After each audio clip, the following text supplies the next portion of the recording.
Innovative career institute के online platform पर स्वागत है। मैं प्रियंका आपके लिए यूआरओ की शॉर्ट नोट सीरीज के तहत हस्तकला टॉपिक को कवर कर रही हूँ। हमने पिछली क्लास में भी हस्तकला की बात की है, जिसमें हमने बात की थी पोटरी कला की बात की थी, मीनाकारी की बात की थी, तो कपड़े पर कलाओं की बात की, जैसे आजम, जाजम, डाबू प्रिंटी, सांगानेरी, बगरू, अजरक, मली, इनकी बात करके फिर अपन ने बंदेज पे बात की थी, पोमचा की बात की थी, लहरिया की बात की थी, साफा की बात की थी। अब अपन उसी क्रम में आगे बात करेंगे, कपड़े पर छपाई की बात करेंगे, पिछवाई की बात करेंगे, पड़ या फड़ की बात करेंगे, पेच वर्क की बात करेंगे, तो वातिक की भी बात करेंगे, इनकी बात करेंगे और काष्ठ कला की बात करेंगे। काष्ठ कला आसाम में कहाँ प्रसिद्ध है, कौन से कलाकार प्रसिद्ध हैं और किस किस प्रकार की काष्ठ कला राजस्थान में की जाती है, उनकी बात करेंगे। पेपर में कुटी वर्क की बात करेंगे, जरी गोटा के काम की बात करेंगे, कहाँ कहाँ प्रसिद्ध है, उनमें जरी गोटा के प्रकार का क्वेश्चन भी पूछता है, लप्पा लप्पी, चंपाकली, बांकली, नक्शी, इन सब के बारे में क्वेश्चन पूछता है, उनकी भी बात करेंगे। अब अपन राजस्थान की हस्तकला में नेक्स्ट बात करते हैं, कपड़े पर छपाई में बात करेंगे।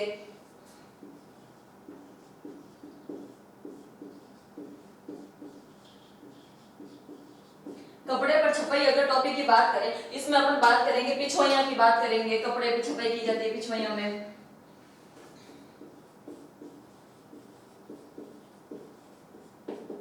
पिछवाइयां की बात करेंगे तो पिछवाइयां नाथ द्वारा राजसमंद की प्रसिद्ध हैं, और नरोत्तम लाल अगर शर्मा की बात करें, इनके प्रसिद्ध कलाकार है। इसमें भगवान कृष्ण की बाल लीलाओं का वर्णन किया जाता है पिछवाई में। फिर वातिक की बात करेंगे, वातिक जो मोम से की जाती है, जहाँ पे कलर नहीं करना कपड़े पे, वहां पे मोम लगा दिया जाता है, फिर उसको कलर में किया जाता है, तो बाकी जगह पे कलर लग जाता है, तो वो वातिक है, वो खंडेला सीकर की प्रसिद्ध है। और नेक्स्ट बात करेंगे पड़ या फड़ की बात करेंगे, कहाँ का देवनारायण जी की फड़ की बात करेंगे, रामदेव जी की फड़ की बात करेंगे, तो रामदल्ला, कृष्णदल्ला, बैसासुर की फड़, इन सब की बात करेंगे। तो पिछवाइयों की अगर बात करें तो पिछवाइया नाथ द्वारा राजसमंद की प्रसिद्ध है, नाथ द्वारा राजसमंद। और अगर बात करें इसमें क्या किया जाता है, तो इसमें भगवान कृष्ण की बाल लीलाओं का वर्णन किया जाता है पिछवाइया में। और इनके अगर कलाकार की बात करें तो नरोत्तम लाल शर्मा की बात करेंगे।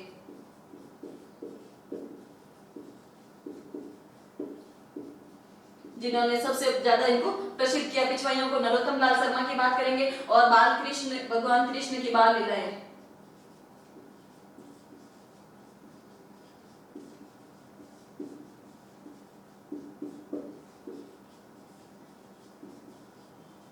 भगवान कृष्ण की बाल लीलाओं का वर्णन किया जाता है इसमें। अगर अपन बात करें वातिक की, वातिक कला की बात करें, वातिक कला में मोम का यूज किया जाता है। मोम से किया जाता है, कपड़े में जहाँ पे कलर नहीं करना होता वहां से मोम से प्रेस कर दिया जाता है और बाकी जगह पे कलर किया जाता है। ये वातिक कला की बात करते हैं, ये मोम से किया जाता है। ये खंडेला सीकर की प्रसिद्ध है।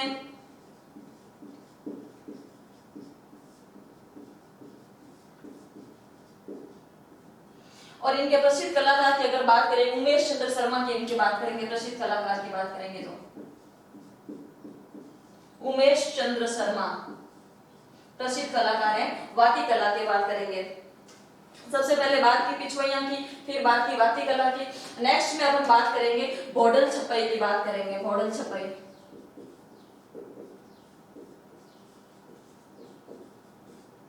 बॉर्डर छपाई है वो अब्रक से की जाती है। अब्रक की बात करते हैं तो राजस्थान में अब्रक सबसे ज्यादा भीलवाड़ा में होता है, तो बॉर्डर में कपड़े पे अब्रक की छपाई होती है जो कि भीलवाड़ा का प्रसिद्ध है। बॉर्डर की बात करेंगे तो भीलवाड़ा की बात करेंगे, और इसमें कपड़े पर अब्रक की छपाई की जाती है। ये भी याद रखना होगा, अब्रक की छपाई। तो बॉर्डर छपाई के बारे में, बॉर्डर भीलवाड़ा, कपड़े पर अब्रक की छपाई की जाती है, यही याद रखना है बॉर्डर के बारे में। नेक्स्ट बात करते हैं पेच वर्क की बात करते हैं।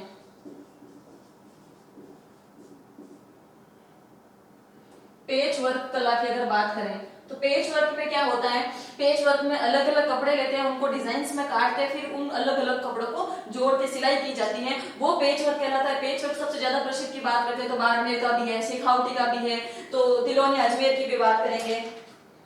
पेच वर्क की बात करते हैं, पेच वर्क कला, तो इसमें क्या किया जाता है, अलग अलग कपड़ों को अलग अलग डिजाइन में काट के उनको सिला जाता है, वो पेच वर्क है। तो इनकी बात बाड़मेर का प्रसिद्ध है पेच वर्क, शेखावटी का भी है, और तिलोनी अजमेर,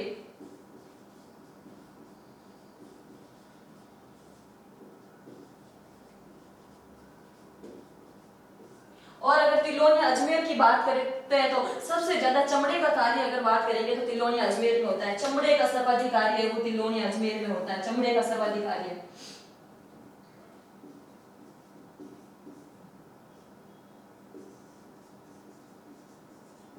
चमड़े का सर्वाधिक अगर कार्य की बात करेंगे वो तिलोनी अजमेर में होता है। तो कपड़े पर छपाई में अपन ने बात की, पिछवाइयां की बात की, नादुरा राजसमंद की बात करेंगे, वाती खंडेला सीकर की बात करेंगे, बोडल लबरक भीलवाड़ा की बात करेंगे, तो पेशवर की बात करेंगे, बाड़मेर सिखावटी और तिलोनिया अजमेर की बात करेंगे। नेक्स्ट में अपन बात करेंगे पड़ या फड़ की बात करेंगे। पड़ या फड़ में होता है कि मतलब अपन के जो लोक देवता हैं, हमारे जो लोक देवता हैं उनको चित्रों सहित उनकी प्रशंसा करना, मतलब दिखाना, कपड़ों पे दिखाना, तो वो होता है पड़ या फड़ की बात करेंगे। जिसमें प्रसिद्ध है अपने भैंसासुर की फड़ भी है, रामदल्ला कृष्ण दल्ला की है, तो देव नारायण जी, रामदेव जी, बाबू जी, इन सब की फड़ के बारे में बात करेंगे।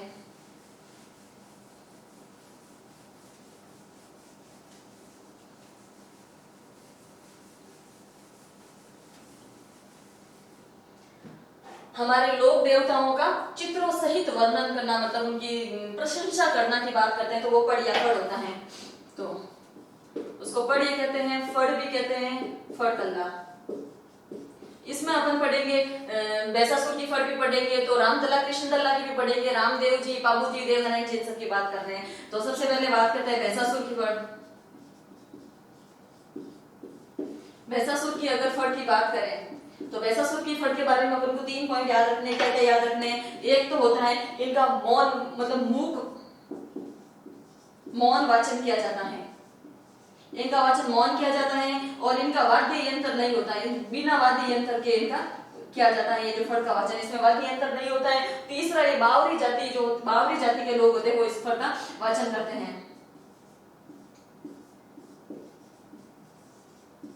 बावरी जाति के लोग इस फड़ का वाचन करते हैं। तो भैंसासुर की फड़ के बारे में अगर बात करें 3 पॉइंट याद रखेंगे। इसका मौन वाचन होता है और इसमें कोई वाद्य यंत्र यूज में नहीं किया जाता है, और बावरी जाति के लोग होते हैं वो भैंसासुर की फड़ का वाचन करते हैं। तो अगर दूसरे की बात करते हैं तो रामदल्ला कृष्ण दल्ला की बात करेंगे।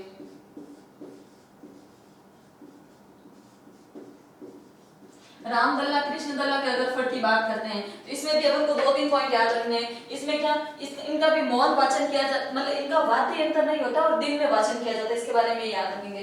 रामदल्ला कृष्ण दल्ला की अगर बात करें तो इनका होता है दिन में वाचन किया जाता है और वाद्य यंत्र नहीं होता है, तो इसका दिन में वाचन।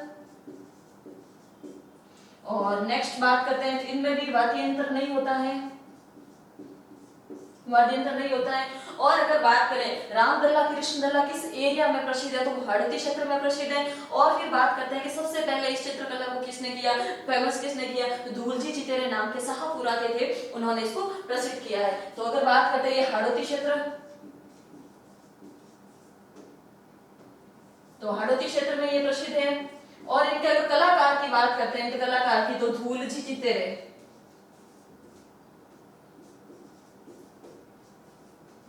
ये शाहपुरा के थे, धूलजी थे वो शाहपुरा भीलवाड़ा के थे, इन्होंने सर्वप्रथम इसका चित्रांकन किया था।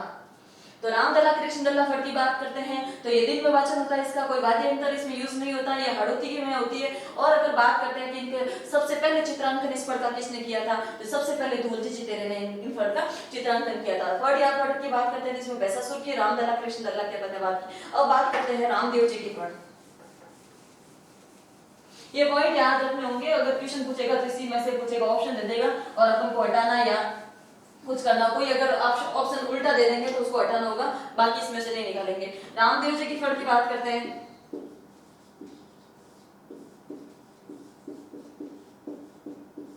रामदेव जी के फड़ की अगर बात करते हैं तो रामदेव जी की फड़ है वो कामड़ जाति के भोपे वाचन करते हैं उनका। और बात करते हैं तो रावण हत्ता वाद्य यंत्र के साथ करते हैं। और सबसे पहले रामदेव जी की फड़ का वाचन किसने किया था, चौथमल जोशी ने किया था। तो रामदेव जी की फड़ के बारे में अगर बात करें तो कामड़ जाति के जो तेरे ताली नृत्य करते हैं वो कामड़ जाति के ही तो होते हैं ना। तो रामदेव जी के कामड़ जाति के जो भोपे होते हैं वो कामड़ जाति के लोग होते हैं वो करते हैं। और उसके बाद बात करते हैं तो रावण हत्ता वाद्य यंत्र,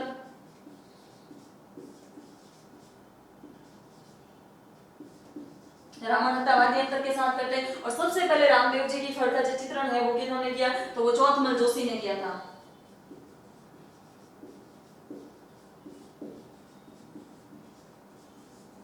सबसे पहले फड़ की चित्रांकन की अगर बात करते हैं तो चौथवन जोशी ने रामदेव जी की फड़ का चित्रांकन किया था।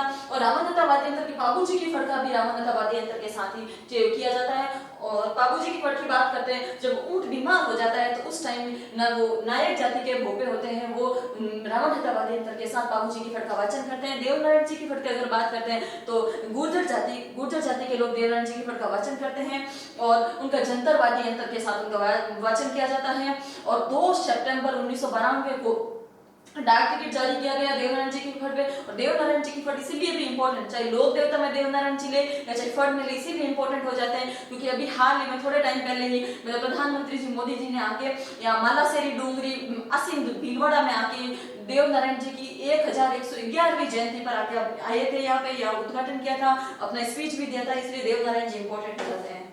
नेक्स्ट बात करते हैं बाबू जी की फड़।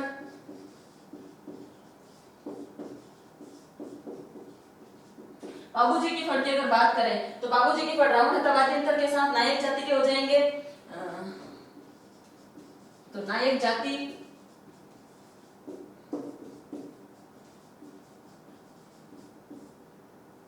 रामानंदा वाद्ययंत्र और ऊंट के बीमार होने पर, ऊंटों के देवता कहे जाते हैं ना बाबू जी ऊंटों के देवता है, तो ऊंट के बीमार होने पर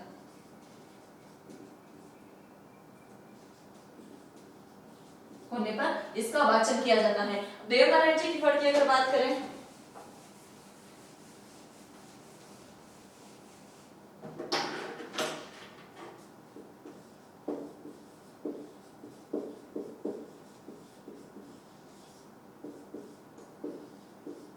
देवनारायण जी की फड़ की बात करें तो देवनारायण जी की फड़ है वो गुर्जर जाति के लोग करते हैं वाचन इनका।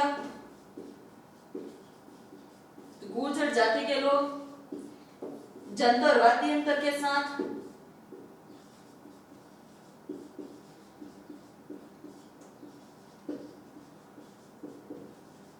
जंतरवादी। और देवनारायण जी की फड़ है वो राजस्थान की सबसे लंबी फड़ भी है और सबसे छोटी फड़ भी है। लंबी तो वो लंबाई में है और छोटी मतलब वो चौड़ाई में छोटी है, 2 x 2 सेंटीमीटर की है, तो वो चौड़ाई में छोटी है। अगर देवनारायण जी की फड़ की बात करें तो राजस्थान में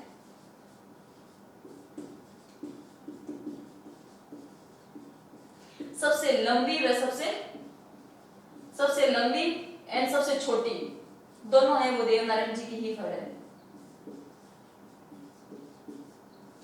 और बात करते हैं कि इन पर डाक टिकट जब कब जारी किया गया, 2 सितंबर 1992 को इनकी फड़ पे 2 सितंबर 1992 को इनकी जो फड़ है उस पर डाक टिकट जारी किया गया।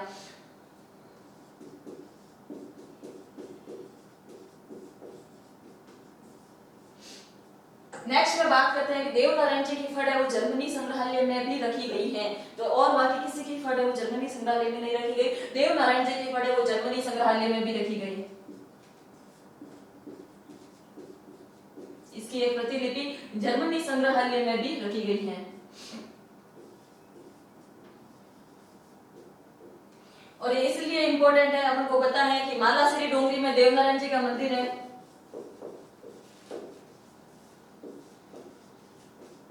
मालासेरी डूंगरी आसिंध जो भीलवाड़ा में आता है, आसिंध भीलवाड़ा जिला आसिंध पड़ता है और भीलवाड़ा में मतलब उसका एक शहर और जिला भीलवाड़ा।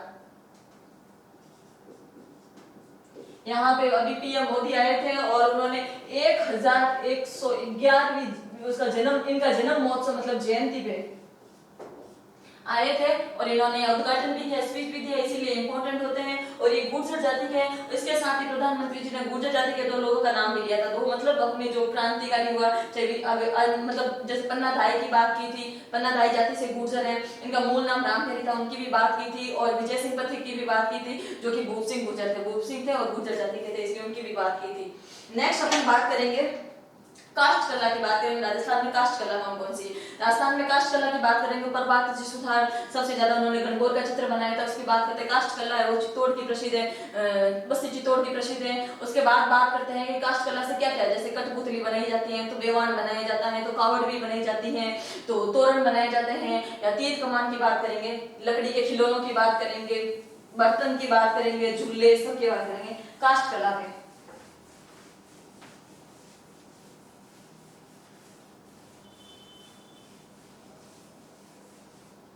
हम बात करते हैं हस्तकला में काष्ठ कला। काष्ठ कला में अगर बात करें तो काष्ठ कला कहाँ की प्रसिद्ध है? काष्ठ कला बस्सी चित्तौड़।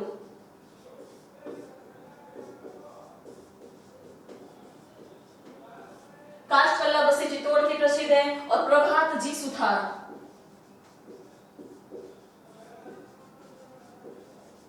प्रभात जी सुथार की बात करते हैं कि इन्होंने मतलब गणगौर का चित्र बनाया था, लकड़ी से, काष्ठ कला से गणगौर का चित्र बनाया था।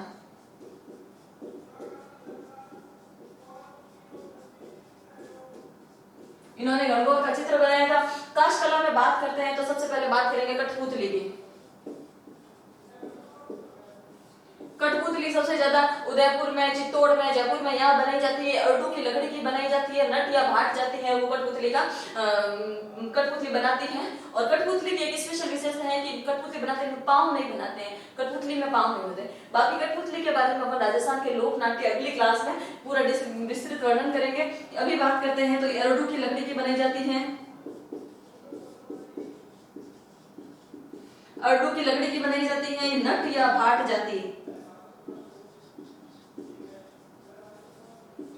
और बात करते हैं उदयपुर, चित्तौड़, जयपुर।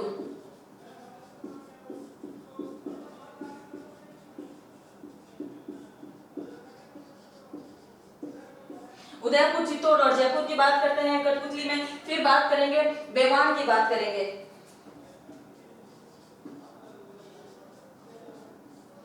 बेवान की बात करते हैं। बेवान का ये आरपीसी ने मतलब आरएस प्री में भी लास्ट में पूछा था। ये होता है जो मंदिर नुमा आकृति होती है, लकड़ी की जो मंदिर नुमा आकृति बनाई जाती है, बेवान है। कावड़ की बात करेंगे तो चलता फिरता देवाली होता है। बेवान की बात करते हैं तो लकड़ी की मंदिर नुमा आकृति।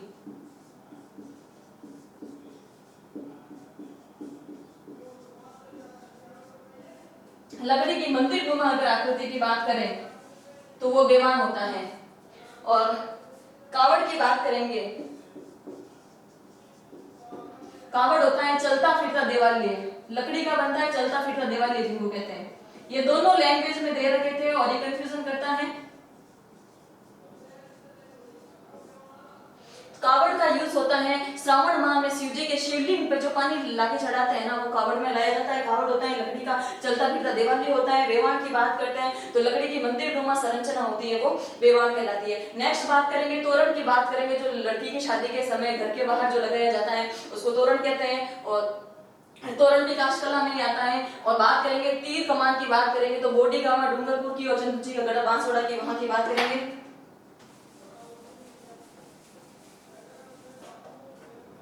नेक्स्ट बात करते हैं तोरण की।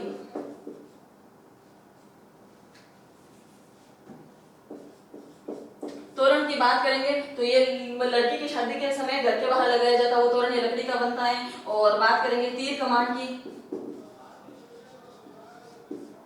तीर कमान की बात करते हैं तो बोडी गांव डूंगरपुर और चंदूजी का गढ़ बांसवाड़ा। बोडी गांव डूंगरपुर और चंदूजी का गढ़ा।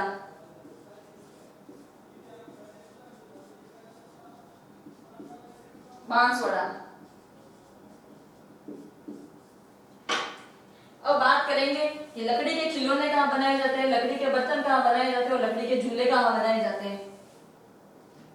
लकड़ी के खिलौने और लकड़ी के झूलों की बात करते हैं तो जोधपुर में बनाए जाते हैं। और लकड़ी के बर्तन है वो बगड़ी पाली में बनाए जाते हैं। तो लकड़ी के खिलौने और झूलों की बात करें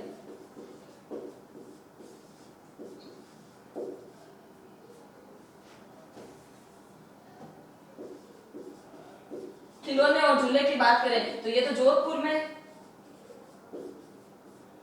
और अगर लकड़ी के बर्तन की बात करते हैं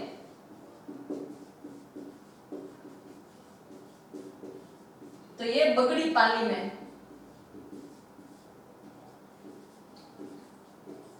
ये बगड़ी पाली में बनाए जाते हैं। नेक्स्ट में अपन बात करेंगे गोटे, मतलब जरी गोटा की बात करेंगे। जरी गोटा राजस्थान में कहाँ प्रसिद्ध हैं और कौन कौन से प्रकार के जरी गोटे ये मिलते हैं, इनके प्रकार के बारे में ज्यादा क्वेश्चन पूछे नहीं। कहाँ पाए जाते, खंडेला सीकर की भी ये कहाँ बनाए जाते हैं उसकी भी पूछता है क्वेश्चन। तो अगर बात करते हैं जरी गोटा की जरी गोटा की बात करें तो ये सबसे पहले बात करेंगे कहाँ का प्रसिद्ध है, तो खंडेला सीकर की बात करेंगे। खंडेला सीकर की बात करेंगे गोटे में। और गोटे के कौन कौन से प्रकार है ये सबसे ज्यादा पूछते हैं, तो लप्पा, लप्पी, चंपाकली, बांकली, नक्सी, इन सब की बगीजिया। तो लप्पा, लपी, ये लप्पा होते हैं वो थोड़े चौड़े बट्टे के गोटे होते हैं, और लपी होता है थोड़ा पतला कम चौड़ा होता है, ये तो ज्यादा चौड़ा होता है, और लपी होता है वो कम चौड़ा होता है। और चंपाकली,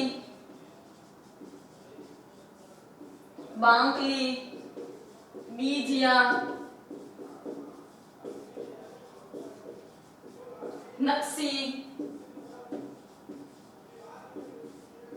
किरण,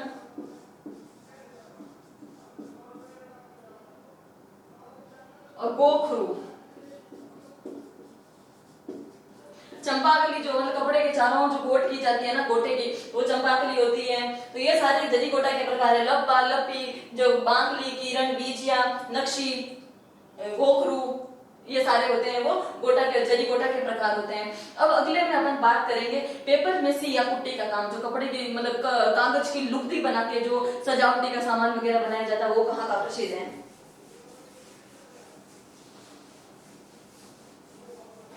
बात करते हैं पेपर मेसी या कुट्टी का काम।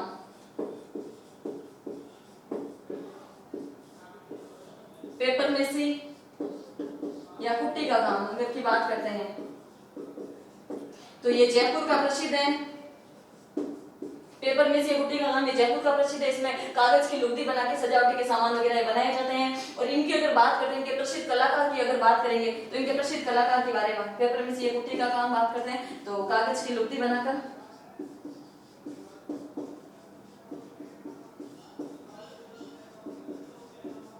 लुगदी बनाकर की बात करते हैं। और इसमें बात करेंगे इनके प्रसिद्ध कलाकार की अगर बात करेंगे तो वीरेंद्र शर्मा, भवानी शंकर शर्मा और मंजू शर्मा इनकी महिला कलाकार भी हैं। इनके बारे में मंजू शर्मा कलाकार की अगर बात कर ले तो पेपर मेसी या कुट्टी से हैं, तो सारे शर्मा परिवार इसमें है। तो वीरेंद्र शर्मा, भवानी शंकर शर्मा और मंजू शर्मा।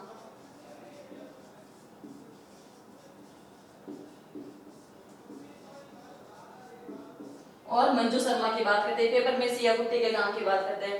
नेक्स्ट में मेहंदी, मेहंदी सोजत की प्रसिद्ध है, शॉर्ट में लिख रहे हैं इसको, और कुछ नहीं पूछेगा मेहंदी के बारे में। मेहंदी की अगर बात करें तो ये सोजत पाली की प्रसिद्ध है।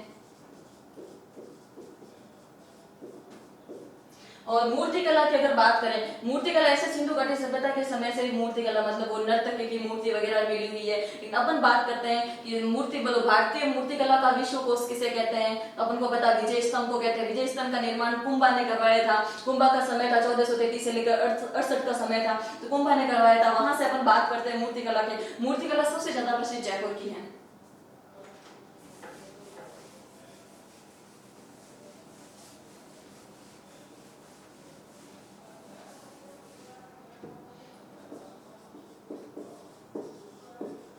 अगर मूर्ति कला की बात करते हैं तो मूर्ति कला में भारतीय विश्व कोश का मतलब भारतीय मूर्ति कला का विश्व कोश किसे कहते हैं, तो वो विजय स्तंभ को कहते हैं।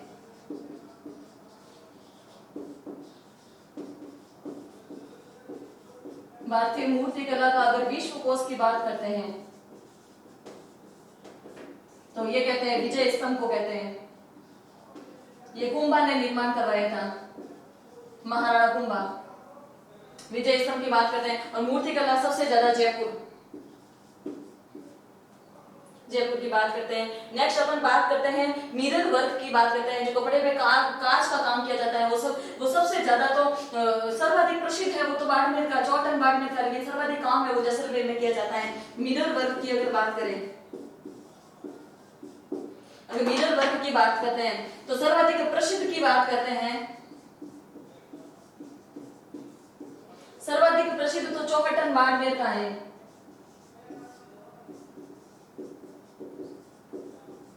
लेकिन अगर सर्वाधिक मतलब काम कहाँ किया जाता है, वो जैसलमेर में। सर्वाधिक काम की अगर बात करते हैं तो वो जैसलमेर में किया जाता है। अब बात करते हैं साड़ियाँ की। जो कोटा डोरिया की साड़ियाँ हैं या जैनब की साड़ियाँ, उनकी बात करते हैं। कोटा डोरिया की जो साड़ियाँ हैं वो दोनों ही जयपुर की, कोई कोटा की ही प्रसिद्ध हैं। कोटा जैनब की साड़ियाँ वो कोंटिसुआ कोटा की हैं, और अगर कोटा डोरिया की अगर साड़ी की बात करते हैं तो वो मतलब जिनको मसूरिया को साड़ी भी कहते हैं, वो कैथोन कोटा और मांगलोर बारा की प्रसिद्ध हैं। तो अगर साड़ियाँ की बात करते हैं, साड़ियाँ दो हैं, एक तो है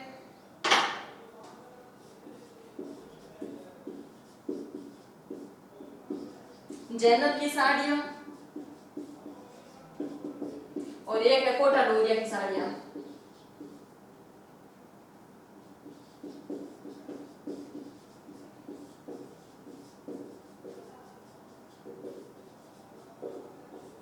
तो जैनब की साड़ियों की बात करते हैं तो कोंटिसुआ कोटा,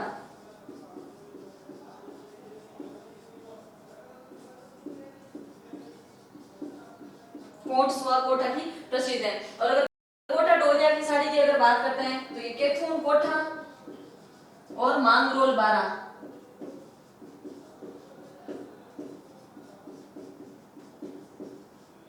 और मांगरोल बारा की बात करेंगे। और कोटा डोरिया की साड़ियों को मसूरिया की साड़ियां भी कहते हैं, क्योंकि ये जो मतलब ये अपने यहाँ कोटा में है, वो मैसूर से आई थी, इसीलिए इसको मसूरिया की साड़ियां भी कहते हैं। मसूरिया की साड़ी कहते हैं तो भी वो कोटा डोरिया वाली साड़ी है।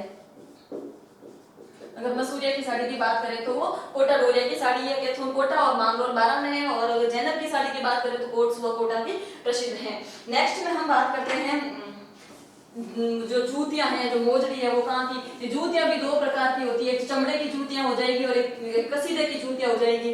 तो चमड़े की जो जूतियां हैं वो भीनमाल जालोर की और जोधपुर की प्रसिद्ध है। कसीदे की बात करेंगे तो नदबई भरतपुर की बात करेंगे, बड़ नागौर की बात करेंगे। तो जूतियां की बात करें हम, जूतियां एक तो चमड़े की जूतियां और एक आ जाएगी कसीदे की। चमड़े की अगर बात करेंगे, चमड़े की भीनमाल जालोर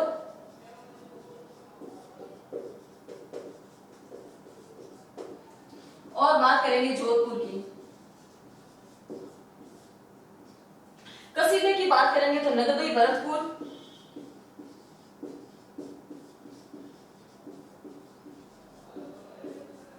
नदबई भरतपुर और बड़ नागौर।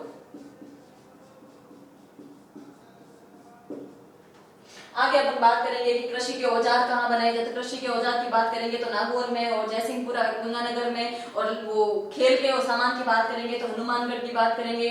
दरिया की बात करेंगे तो टांकला सालावास लवान की बात करेंगे। और बात नेक्स्ट में बात करेंगे सुमनी नस्वार की बात करेंगे, जो ब्यावर अजमेर की है। जो बाकी अपन के छोटे छोटे जो बच गए जिनको डायरेक्ट सुमिलित करने में पूछ सकता है, उनकी बात कर रहे हैं। तो देखिए कृषि के औजार, कृषि के औजार की बात करेंगे तो नागौर और जयसिंहपुरा गंगानगर।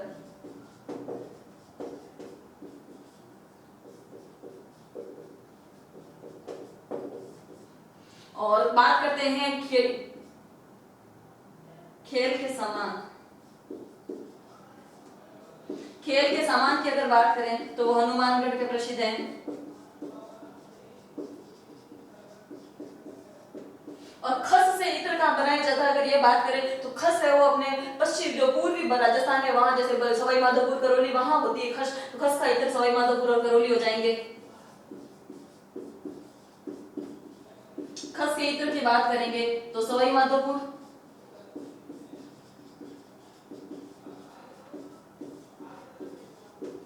और करौली हो जाएगा।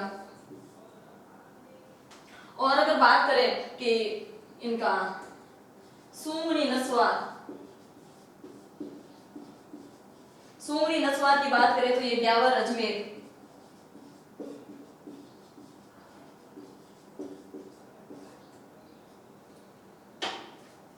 और नेक्स्ट में बात करेंगे दरिया की बात करेंगे, दरिया लवान टांकला और सालावास की बात करेंगे। लवान दौसा टांकला और सालावास जोधपुर की बात करेंगे। दरिया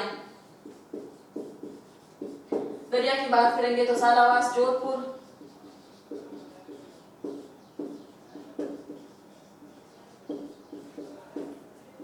लवान दौसा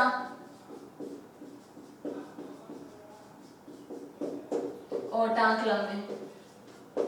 और नेक्स्ट में बात करेंगे जो बरड़ी पट्टू ये होते हैं ना, शॉल वगैरह, बरड़ी पट्टू है जैसलमेर में।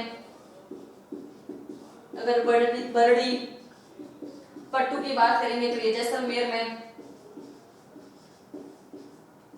रेडियो टीवी की बात करेंगे तो फालना पाली। रेडियो टीवी की बात करेंगे तो फालना पाली।